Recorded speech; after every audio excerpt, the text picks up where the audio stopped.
قل إن الموت الذي تفرون منه فإنه ملاقيكم আল্লাহ রাব্বুল আলামিন বলেন, কুল হে রাসূল বলুন, তোমরা যে মৃত্যু থেকে পলায়ন করো, মৃত্যু থেকে তোমরা যারা পলায়ন করো, সেই মৃত্যু অবশ্যই তোমাদের সঙ্গে মোলাকাত করবে। জোরে বলেন সুবহানাল্লাহ। আল্লাহ রাব্বুল আলামিন আল্লাহর হাবিবকে বলেন, হে রাসূল আপনার উম্মতদেরকে জানাই দিন, আমার বান্দা বান্দীদেরকে জানাই দিন যে মৃত্যুকে শুনে তোমরা পলায়ন করো। মৃত্যুর কথা শুনে যদি তোমরা পলায়ন করো, পলায়ন করে কোনো কাজ হবে না। যখন তোমার মৌতের ঘণ্টা বেজে যাবে, মালাকুল মউত তোমার সামনে হাজির হয়ে যাবে। আল্লাহ রাব্বুল আলামিন অন্য আয়াতে বলেন, আইনামা তাকুনু ইউদরিকুমুল মাউত ওয়ালাউ কুনতুম ফি বুরুজিম মুশাইয়াদা। আল্লাহ রাব্বুল আলামিন বলেন, তোমরা যেখানেই থাকো না কেন, মৃত্যু তোমাদেরকে পাকড়াও করবে।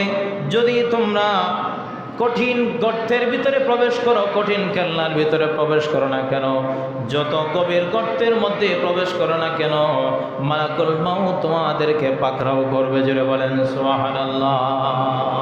মৃত্যুর হাত থেকে কখনোই রেহাই পাওয়া যাবে না। সমগ্র জাহানের রহমত, সমস্ত সৃষ্টির যিনি মালিক, আমাদের পরম করুণাময় মহান রব্বুল আলামিন, একমাত্র তিনিই সত্তা, তিনিই জীবিত থাকবেন, আর কেউ জীবিত থাকবে না। যদি বলেন সুবহান।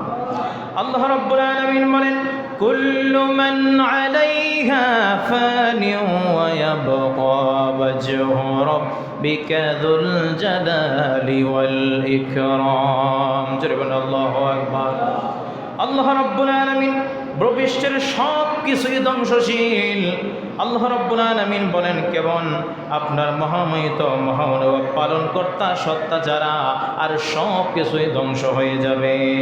কুল্লু শাইইন হালিকুন ইল্লা ওয়াজহা। আল্লাহর সত্তা ছাড়া বাকি সব কিছু ধ্বংসশীল হয়ে যাবে। আল্লাহ রাব্বুল আলামিন তিনিই সেই সত্তা, তিনিই সেদিন জীবিত থাকবেন, আর সব কিছু ধ্বংস হয়ে যাবে, ধ্বংস হয়ে যাবে। যদি বলেন হযরতে আব্দুল্লাহ ইবনে উমর রাদিয়াল্লাহু তাআলা আনহু থেকে বর্ণিত, তিনি বলেন, রাসূল করিম সাল্লাল্লাহু তাআলা আলাইহি ওয়াসাল্লাম একদিন আমার উভয় হাত, মানে দুনো হাতের মধ্যে আল্লাহর রাসূল হাত রাখলেন। তুমি এই পৃথিবীতে একজন মুসাফির অথবা পথযাত্রীর ন্যায়। সুবহানাল্লাহ। দুনো কাঁধের মধ্যে এইভাবে হাত রাখলেন, হাত রেখে বললেন, এই পৃথিবীর জমিনে তুমি মুসাফির অথবা পথযাত্রীর মতো থাকো। কারণ এই দুনিয়ার জমিনের যেই সময়টা, এটা আমাদের জন্য খুবই অল্প সময়, খুবই অল্প সময়। আমরা এখানে আসি আখিরাতের যোগান নেওয়ার জন্য, আখিরাতের কামাই করার জন্য। যদি বলেন সুবহানাল্লাহ। হযরত ইবনে উমর রাদিয়াল্লাহু তাআলা আনহু বলেন, তুমি সন্ধ্যা যখন তোমার সামনে উপনীত হয়, ভোরের অপেক্ষা করিও না। আল্লাহর হাবিব বলেন, তোমার হায়াত থাকা অবস্থায়, তোমার হায়াত থাকা অবস্থায় তুমি কবরে যাওয়ার আগে কবরের সামান তৈরি করো। জোরে বলেন সুবহানাল্লাহ। যতদিন তোমার হায়াত আছে, সেই হায়াত থাকা অবস্থায় কবরে যাওয়ার সামান তৈরি করো। কেন? আল্লাহর নবীর সাহাবী খলিফাতুল মুসলিমিন হযরত ওসমান জিন নুরাইন রাদিয়াল্লাহু তাআলা আনহু কবরের পাশ দিয়ে যখন যাইতেন, ঝর ঝর করে চোখের পানি ছেড়ে দিতেন। সাহাবীরা জিজ্ঞাসা করতেন, ওসমান, আল্লাহর হাবিব তো আপনাকে জান্নাতের সার্টিফিকেট দিয়েছেন, তারপর এখানে আপনি কান্না করেন। হযরত ওসমান বলেন, কবরের ঘাট বড় কঠিন ঘাট, এই ঘাটে যদি কেউ আটকে যায়, আল্লাহ রব্বুল আলামিন তাকে প্রত্যেকটা ঘাটে আটকায় দিবে। কবরের ঘাট হচ্ছে প্রথম ঘাট। এই ঘাটে যদি কেউ আটকে যায়, হাসরের ময়দানেও আটকে যাবে, মিজানের পাল্লায়ও আটকে যাবে, জাহান্নামের গোড়ায়ও আটকে যাবে। তাহলে আপনি একটা জিনিস চিন্তা করেন, এই কবরটা হচ্ছে আমাদের প্রথম ঘাট। একজন মানুষ আপনার আমার সমাজে যখন মারা যায়, তার মউত থেকে আমাদের শিক্ষা নেওয়া উচিত, একদিন আমিও সেই মসজিদের পালকির মেহমান হয়ে যাব। আমি একদিন সেই কাঠিয়ায় চড়ে আমাকেও জানাজার নামাজে নিয়ে যাওয়া হবে, মানুষ আমার জানাজার নামাজ আদায় করবে, আমাকে কবর পর্যন্ত নিয়ে যাবে। মানুষের সঙ্গে তিনটা জিনিস কবর পর্যন্ত যায়। কয়টা জিনিস? তিনটা জিনিস, আত্মীয় স্বজন এবং ধন সম্পদ এবং তার নেক আমল অথবা তার বদ আমল। এই তিনটা জিনিস মানুষের সঙ্গে কবর পর্যন্ত যায়। ধন সম্পদও ফিরে আসে, আত্মীয় স্বজনও ফিরে আসে। পৃথিবীর ইতিহাসে এমন কেউ বলতে পারবেন কোনো রাজা বাদশাহ কারোর সাথে কোনো ধন সম্পদ কবরে গেছে? যায় নাই। কোনো আত্মীয় স্বজন তার সঙ্গে কবরে যায় নাই, একমাত্র তার সঙ্গে তার নেক আমল রয়ে গেছে। তাহলে কবরের পার থেকে তার সম্পদ বিদায় হয়ে যায়, কবরের পার থেকে তার আত্মীয় স্বজন বিদায় হয়ে যায়। যেই আমলটা আপনার নেক সঙ্গী হয়ে কবরের মধ্যে থাকবে, কবর থেকে আপনাকে হাসরের ময়দানে আপনার সঙ্গী হয়ে আল্লাহর কাঠগড়ার সামনে দাঁড়াইয়া আমল যদি বলা হয়, এই আমলের মাধ্যমে আল্লাহ পাক রব্বুল আলামিন আপনাকে জান্নাতে যাওয়ার ফয়সালা করে দিবে। যদি বলেন সুবহানাল্লাহ। এই জন্য আল্লাহ পাক রব্বুল আলামিন বলেছেন, দুনিয়ার জমিনের মধ্যে থাকা অবস্থায় তোমরা কি করো? কবরের সামান তৈরি করো। কবরে যাওয়ার আগে কবরের সামানটা তৈরি করতে হবে। কবরের মধ্যে প্রশ্ন হবে কয়টা? তিনটা। এবার দেখেন, একজন মানুষ যখন তার সামনে মালাকুল মাউত আজরাইল যখন হাজির হয়, যদি সেই ব্যক্তি বদগার হয়, সেই ব্যক্তি যদি বদগার হয়, একটা জীবন্ত ছাগলের চামড়াকে টেনে ছিঁড়ে ফেললে যতটুকু কষ্ট হবে তার চেয়ে 1000 গুণ বেশি কষ্ট হবে একজন বদগারের মৌতের সময়। তার চেয়ে আরো বেশি কষ্ট হবে একজন বদগার যখন মৌত হয়ে যাবে। এই জন্য আল্লাহ পাক রব্বুল আলামিন বলেন, আমার মুমিন বান্দাবান্দি যারা, তাদের জীবনের যদি ত্রুটি হয়, গত জুমায় আমি বলেছিলাম যে তাদের জীবনের যদি কোনো ত্রুটি হয়, আল্লাহ পাক দুনিয়াতে তাদেরকে শাস্তি দিয়ে দেন, জায়জামালা দেন, বিভিন্ন অসুবিধা দেন, রোগ শোক দেন। এই সব কিছু দিয়ে আল্লাহ রব্বুল আলামিন তার যে কসুরগুলো আছে, যেই গুনাহগুলো আছে, আল্লাহ তা মাফ করে দেন। যদি বলেন সুবহানাল্লাহ। কারণ আল্লাহ পাক রব্বুল আলামিন চান আল্লাহর বান্দাবান্দি, নেককার বান্দাবান্দি যখন কবরে যাবে, আল্লাহ পাক বলেন, হে আমার ফেরেশতা, আমার জান্নাতের নিয়ামতের বাতাস আমার বান্দাবান্দির কবরের মধ্যে প্রবাহিত করে দাও। যদি বলেন সুবহানাল্লাহ। আমার বান্দাবান্দি কবরের মধ্যে আরামের ঘুম কিয়ামত পর্যন্ত ঘুমিয়ে থাকবে। হযরত ইসরাফিল আলাইহিস সালাতু ওয়াস সালাম যতক্ষণ পর্যন্ত সিংহার মধ্যে ফুঁক না দিবেন, ততক্ষণ পর্যন্ত আল্লাহর বান্দা ঘুমায় থাকবে। সুবহানাল্লাহ। আর যারা জাহান্নামী, যারা বদগার, তারা কবরে যাওয়ার পরে তাদের কবরের মধ্যে জাহান্নামের কানেকশন দিয়ে দেওয়া হবে। কিয়ামতের আগ পর্যন্ত 1000 বছর চলে যাবে, সেই শাস্তি ভোগ করতেই থাকবে, তার দিন আর ফুরাবে না। আরেকজন নেককার ইমানদার বান্দাবান্দি যখন দুনিয়ার জমিন থেকে বিদায় হয়, আল্লাহর হাবিব বলেন, একটা ছোট্ট শিশু মার কোলে দুধ পান করতে যেমন ঘুমিয়ে যায়, ঠিক সেমনভাবে তার মৌত হবে। যদি বলেন সুবহান। এজন্য যারা নেককার বান্দাবান্দি মারা যায়, দেখবেন তারা যখন রূহটা যখন তাদের কবজ হয়, তাদের দেহ থেকে যখন রূহটা আলাদা হয়ে যায়, তখন দেখবেন তারা অনেক কষ্ট অনুভব করে। তখন তারা কি কষ্ট অনুভব করে? এর মানে তাই নয় তার মৌতের সময় কষ্ট অনুভব করেছে সেই বান্দা জাহান্নামী না। আল্লাহ পাক রব্বুল আলামিন ওই সমস্ত মায়ার বান্দাবান্দিরা যারা মৌতের সময় কষ্ট হয়, আল্লাহ পাক তাদেরকে ঈমান নসিব করে দুনিয়ার জমিন থেকে উঠাই নেন। যদি বলেন সুবহানাল্লাহ। ঈমান নসিব করে দুনিয়ার জমিন থেকে উঠাই নেন। এবার যখন কবরে যাবেন, কবরে যাওয়ার আগে মুনকার নাকির কবরে আসার আগে আরেকজন ফেরেশতা আসবে। আপনারা কি জানেন? মুনকার নাকির আসার আগে আরেকজন ফেরেশতা আসবে। সেই ফেরেশতার নাম হচ্ছে রহমান ফেরেশতা। নাম কি? রহমান ফেরেশতা। উনি আসবে, আসার পরে আপনাকে বলবে, তোমার জীবনের যত নেক আমল আছে সমস্ত নেক আমল লিখো। সুবহানাল্লাহ। তোমার জীবনের যত নেক আমল আছে সমস্ত নেক আমল লিখো। এটা নেককার বান্দাবান্দিকে বলে। যিনি নেককার, যিনি ইমানদার, তাকে প্রথম নেক কাজের কথাই বলবে। আর বদগার যখন কবরের মধ্যে চলে যাবে, তাকে বলবে, তোমার জীবনের সমস্ত বদ আমল লিখো। বলে, আমি কিভাবে লিখব? আমার দুনিয়ার জমিনে থাকা অবস্থায় আমার কাছে কি ছিল? কলম ছিল, খাতা ছিল, এই কবরে আমার কাছে খাতাও নাই, কলমও নাই, আমি কিভাবে লিখব? ফেরেশতা ধমক দিয়ে বলবে, তোমার কাফনের কাপড়কে ছিঁড়ে কাগজ বানাও, তোমার হাতের আঙ্গুলকে কলম বানাও, মুখের লালাকে কালি বানিয়ে তোমার জীবনের সমস্ত বদ আমল লিখে দাও। সুবহানাল্লাহ। সমস্ত বদ আমল লিখে দিতে হবে। এরপরে বলবো তোমার জীবনের সমস্ত নেক আমল। ইমানদার মুমিন বান্দাবান্দি প্রত্যেকেই বদগার হোক নেককার হোক রহমান ফেরেশতার কাছে তার জীবনের সমস্ত নেক আমল, সমস্ত বদ আমল লিপিবদ্ধ করে দিতে হবে। তারপরে আসবে হযরতে মুনকার নাকির, দুইজন ফেরেশতা কবরের মধ্যে আসবে, এসে প্রশ্ন করবে কয়টা? তিনটা। মান রব্বুকা ওমা দীনুকা ওমা কুনতা তাকুলু ফি হাক্কি হাযার রাজুল।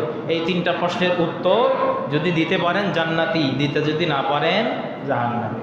এবার দেখেন, এই তিনটা প্রশ্নের উত্তর দেওয়ার জন্য দুনিয়ার জমিনে কামাই করা লাগবে না? কথা বলেন না। এই তিনটা প্রশ্নের উত্তর কি এত সহজেই আপনি দিতে পারবেন? কবরের সামান মানেই তো এইটা। এই যে কবরের প্রশ্ন, প্রথমে কি? মান রব্বুকা, তোমার রবকে, ওমা দীনুকা, তোমার দিন কি, ওমা কুনতা তাকুলু ফি হাক্কি হাযার রাজুল, আল্লাহর রসুলকে দেখায় বলা হবে এই ব্যক্তি সম্পর্কে দুনিয়ার জমিনে তুমি কি বলেছিলে। তো এই তিনটা প্রশ্নের উত্তর দিতে গেলে আপনার ঈমান আগে মজবুত হতে হবে। ঈমান আগে মজবুত হতে হবে। আর ঈমান যখন মজবুত হবে তখন আপনার আমলটাও কি হতে হবে? মজবুত হতে হবে। আমলের মধ্যে সর্বপ্রথমের নাম হচ্ছে নামাজ। সর্বপ্রথম কি? নামাজ। কালেমার পরপরই স্থান হচ্ছে কি? নামাজ, তারপরে হচ্ছে রোজা। আল্লাহ পাক রব্বুল আলামিন আপনাকে আমাকে যেই সমস্ত হুকুম আহকাম দিয়েছিলেন পালন করার জন্য, সমস্ত হুকুম আহকাম অবশ্যই আমাদেরকে পালন করতে হবে। আল্লাহ রব্বুল আলামিন আমাদেরকে জানাই দিয়েছেন যে মানুষের কতটুকু বেশি, কে কার থেকে বেশি আমল করলো, এই জিনিসটা আল্লাহ পাক রব্বুল আলামিন দেখবেন না। কার আমল সবচেয়ে বেশি শুদ্ধ হয়েছে, কার আমলের মধ্যে সবচেয়ে বেশি ইখলাস রয়েছে, কার আমলের মধ্যে ক্ষুধাবিরতা রয়েছে, কার আমলের মধ্যে রসুলের প্রেম রয়েছে, যার আমলের মধ্যে কোরআনের মহব্বত রয়েছে, যার আমলের মধ্যে দ্বীনের মহব্বত রয়েছে, তার আমল আল্লাহর কাছে সবচেয়ে বেশি গ্রান্টেড হবে। যদি বলেন সুবহানাল্লাহ। আপনি যদি 100 রাকাত নফল নামাজ পড়েন প্রতিদিন, তাহাজ্জুদের নামাজ পড়েন প্রতিদিন, কোরআন তেলাওয়াত করেন প্রতিদিন, কিন্তু সেটা যদি শুদ্ধ না হয়, সেটা যদি সহি না হয়, সেটা যদি আল্লাহর সন্তুষ্টির জন্য না হয়, এটা যদি আল্লাহ এবং আল্লাহর রসুলের সন্তুষ্টির জন্য না হয়, তাহলে সেই ইবাদত আল্লাহর কাছে তেমন গ্রান্টেড হবে না। সেটাই গ্রান্টেড হবে যেটা আল্লাহর কাছে, আল্লাহর জন্য আপনি করেছেন, আল্লাহকে রাজি খুশি করার জন্য করেছেন। যদি বলেন সুবহানাল্লাহ। দুনিয়ার মানুষকে খুশি করার জন্য, মানুষকে দেখানোর জন্য কোনো কাজ করলে সেটা কাজে আসবে না। যদি আল্লাহকে খুশি করার জন্য করেন, এটাই আল্লাহর দরবারে কবুল হয়ে যাবে। এটা যদি আপনার অল্প আমলও হয়, সেটা আপনার আল্লাহর দরবারে কি হয়ে যাবে? কবুল হয়ে যাবে। এই জন্য আপনি যখন কোরআন তেলাওয়াত করবেন, চেষ্টা করবেন কোরআন শরীফ সহি শুদ্ধভাবে তেলাওয়াত করার জন্য। আপনি এক পারা পড়তে হবে, আপনাকে কেউ বলেছে? কথা বলেন না। এক পারা পড়তে হবে, আপনাকে কি বলেছে? না। আপনি এক পৃষ্ঠা পড়তে হবে এমনটাও কেউ বলে নাই। শুদ্ধ করে এক লাইন যদি পড়তে পারেন, সেই সওয়াব আল্লাহ আপনাকে দান করে দিবে। জিরো বলেন সুবহানাল্লাহ। আপনি অশুদ্ধভাবে এক পৃষ্ঠা পড়েন, আধা পারা পড়েন, এক পারা যদি পড়েন, সেটা যদি অশুদ্ধ হয়, সেটা তো আল্লাহর দরবারে গ্রহণযোগ্য হবে না। শুদ্ধ করে যদি পড়তে পারেন, এক লাইন পড়েন। কথা বুঝতে পারছেন? এটার মানে হচ্ছে আপনি যে ইবাদত করেন না কেন, সেটা আল্লাহ এবং আল্লাহর রসুলের সন্তুষ্টির জন্য। এটা কমও যদি হয়, এটার মাঝে ইখলাস থাকতে হবে, এটার মধ্যে ক্ষুধাবিরত থাকতে হবে, এটার মধ্যে আল্লাহ রাব্বুল আলামিনের হুকুম আহকাম অনুযায়ী গ্রহণযোগ্যতা থাকতে হবে। সেই ইবাদত আল্লাহর দরবারে কবুল হবে। যদি বলেন সুবহানাল্লাহ। এবার দেখে এই পৃথিবীর জমিনে কত রাজা বাদশাহ আছে, কেউ কোনো সম্পদ, কোনো অর্থ, কোনো কিছুই নিয়ে যেতে পারে? কথা বলেন না। কোনো কিছুই নিয়ে যেতে পারে নাই।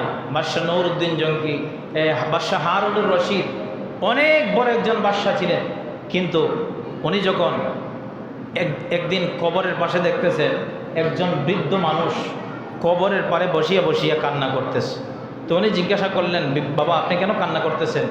তখন ওই বৃদ্ধ লোকটা বলল, আপনার মতো একজন যুবক জওয়ান আমার ছেলে দুনিয়ার জমিন থেকে বিদায় হয়ে গেছে, আমি সেই জন্য কান্না করতেছি। হযরতে হারুনুর রশিদ ডাক দিয়ে বলেন, তাহলে তো আমার তো অনেক সময় বাকি আছে। এই বৃদ্ধ ডাক দিয়ে বলে, তুমি যে বৃদ্ধ হয়ে মরবা এটার কোনো গ্যারান্টি? কথা বলেন না। আপনার বয়স 15 বছর, আপনার বয়স 20 বছর, ওনার বয়স 30 বছর, ওনার বয়স 40 বছর, আপনি যে 100 বছর বয়সে মরবেন এটার কোনো গ্যারান্টি আছে? 60 বছর বয়সে মরবেন এটার কোনো গ্যারান্টি আছে? 20 বছর বয়সেও মারা যায়, 15 বছর বয়সেও মারা যায়, মার গর্ভ থেকে জন্ম নিয়েও মারা যায়। মৌতের কোনো গ্যারান্টি নাই। দুনিয়াতে আসার সিরিয়াল আছে, যাওয়ার কোনো সিরিয়াল, জোরে বলেন, যাওয়ার কোনো সিরিয়াল নাই। এই জন্য উনি যখন এই কথা বললেন, কিছুদিন পরে তিনি রোগে আক্রান্ত হয়ে গেলেন। ওনার রাজ্যের যত সমস্ত ডাক্তার আছে সমস্ত ডাক্তার দেখলেন কেউ ওনাকে ভালো করতে পারে না, মৃত্যু থেকে কোনোভাবেই ওনাকে ঠেকাতে পারে না। উনি বলে দিলেন যে আমি যখন ইন্তেকাল ফরমাইব, দুনিয়ার জমিন থেকে যখন আমি বিদায় হয়ে যাব, আমার লাশের বাহিরে অর্থাৎ আমার কাফনের বাহিরে আমার হাতটা বের করে দিও, মানুষ যেন বুঝতে পারে দুনিয়ার রাজা বাদশাহ দুনিয়ার জমিন থেকে বিদায় হয়ে গেছে, খালি হাতে কোনো কিছুই নিতে পারে না। সুবহানাল্লাহ, কোনো কিছুই নিতে পারে নাই। এরকম অনেক ইতিহাস রয়েছে। সালাউদ্দিন আইয়ুবের কথা আপনারা শোনেন নাই? ইতিহাসে সালাউদ্দিন আইয়ুবী অনেক বড় একজন বীর ছিলেন, যিনি জেরুজালেম জয় করে বাইতুল মুকাদ্দাস অর্থাৎ ফিলিস্তিনের আল আকসা মসজিদকে তিনি হেফাজত করেছেন। সুবহানাল্লাহ। ওই বীর সুলতান সালাউদ্দিন আইয়ুবী, উনার যখন মৃত্যুর সময় হয়ে গেছে, উনি ওনার সহযোদ্ধা যারা তাদেরকে বলে দিলেন যে আমি যখন কবরে চলে যাব, কবরে যাওয়ার আগে আমার কাফন থেকে একটা টুকরা একটা বর্ষার আগার মধ্যে লাগিয়ে সারা জায়গায় ঘুরে বেড়াবা। বলে কেন?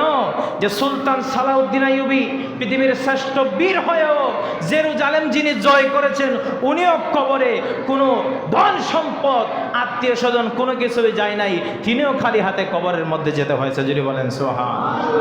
তাহলে সেই কবর, এই কবরের কথা যখন আপনি স্মরণ করবেন, মৌতের কথা যখন স্মরণ করবেন, আল্লাহর হাবিবের দরবারে একজন হযরতে আম্মাজান আয়েশা সিদ্দিকা রাদিয়াল্লাহু তাআলা আসেন, আসিয়া বলেন, ইয়া রাসূলুল্লাহ, একজন মানুষ যুদ্ধ ছাড়া কি শাহাদাতের মর্যাদা অর্জন করতে পারবে? সুবহানাল্লাহ।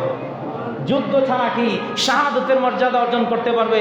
আল্লাহর হাবিব বলেন, হ্যাঁ, যেই ব্যক্তি অন্ততপক্ষে দুনিয়ার জমিনে থাকা অবস্থায় 20 বার মৌতের কথা স্মরণ করবে, আল্লাহ তাকে শহীদের মর্যাদা দান করবে। সুবহানাল্লাহ।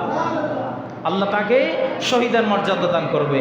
এই জন্য মৃত্যু আমাদের আসার আগে অবশ্যই আমাদেরকে তৈরি হতে হবে, আমাদেরকে খারাপ কাজ থেকে বেঁচে থাকতে হবে, 5 ওয়াক্ত নামাজ সঠিকভাবে আদায় করতে হবে। এখনো পর্যন্ত যারা নামাজমুখী হন নাই, আজকে থেকে তওবা করে নামাজ আদায় করুন, আল্লাহর হুকুম আহকাম সঠিকভাবে আদায় করুন। যদি কোনো খারাপ কাজে লিপ্ত থাকেন ছেড়ে দেন, যদি হারাম কাজে লিপ্ত থাকেন ছেড়ে দেন। এই সব কিছু ছেড়ে দিয়ে আল্লাহর দরবারে তওবা করুন, আল্লাহ আপনাকে মাফ করে দিবে। যদি বলেন সুবহানাল্লাহ।